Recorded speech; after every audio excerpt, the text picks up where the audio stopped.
Some people have been bullied. Some people are just stressed out. Some people are insecure. Some people are fat and overweight. I call myself fat because I was fat. And people don't want to do that. They want to say, oh, don't call yourself fat. Don't call yourself dumb. If you're not real and raw with who the fuck you are, nothing's going to change. In this nice new world that we live in, we want to hear, you're just a little big.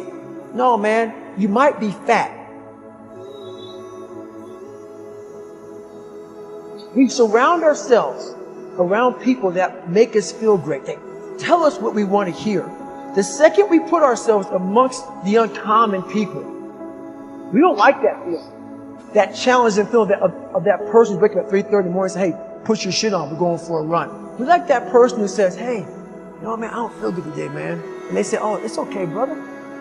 We don't want that motherfuckers like this. Hey, man, no, bro. Get your shit on, man. Stop being a punk.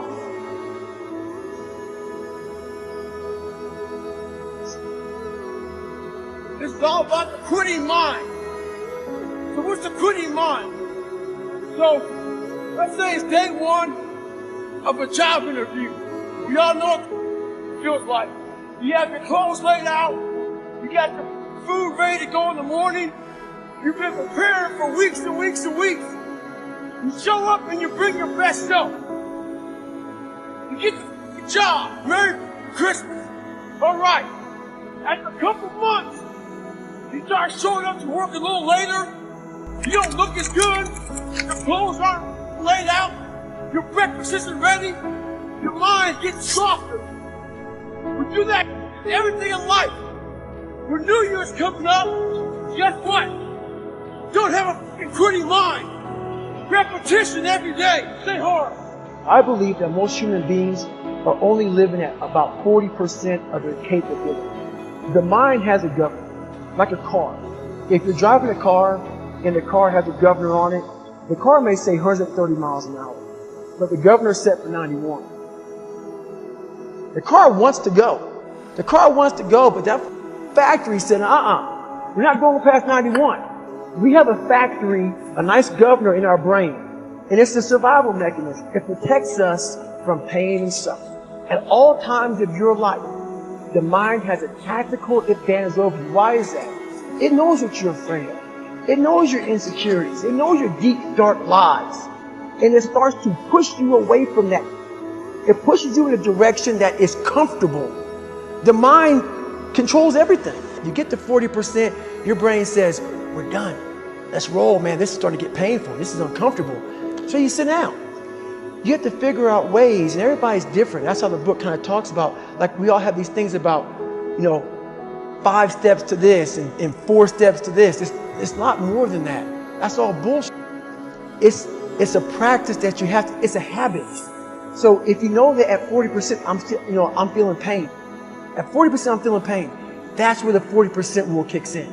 Now it starts. Okay, I'm feeling pain. My mind's saying it's saying get out of here, run, flee. The fight or flight kicks in. Okay, we're done. We're not good enough. It starts telling you all these things. You start to believe it because the mind controls all. This is the time where you have to gain control back in your mind. It's okay. Let me see if I can go 45%. And once you start giving yourself more and more hope, you start realizing, okay, the mind starts to be, okay, what are you doing? We're supposed to be going right, and you're going left. You start then controlling your mind. Start finding more in yourself, and then it goes from 40% to a lot further than that. But that's the start of it, though. Get to the spot where your mind is saying stop. Wherever that is, you gotta get there first, and then that's when that starts to work for you. You gotta control yourself in that moment. Well, it's that time of year again. We start to feel real happy. Why? Because we're not going to work. If you believe in Santa Claus and you celebrate Christmas, you're looking forward to Santa Claus coming down the chimney giving you some presents. It's a real good time of year. So in that good time of year, we start to feel real good about ourselves. We start to feel great. So we start making promises to ourselves about, hey, I'm going to lose some weight. I'm going to do better at school. I'm going to be better here, be better there. Guess what happens? The real Merry Christmas happens. And all of that noise is gone. It's quiet. And it's you against you. And now all those endorphins are gone. And I promise you, man, by getting up early and getting after it to go lose weight, study harder, guess what? It's a lot harder now. That repetition becomes a lot harder now.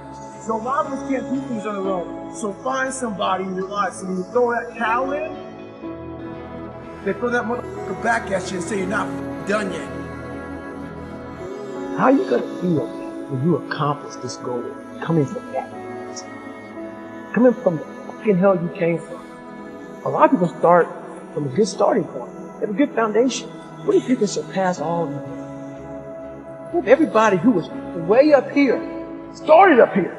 And you started with no legs. You had to grow legs to even start walking, and then crawling, and then running. And then you start passing people with all this given to them. This might be exactly what I need. The darkness is exactly what I need. It's how you look at your situation.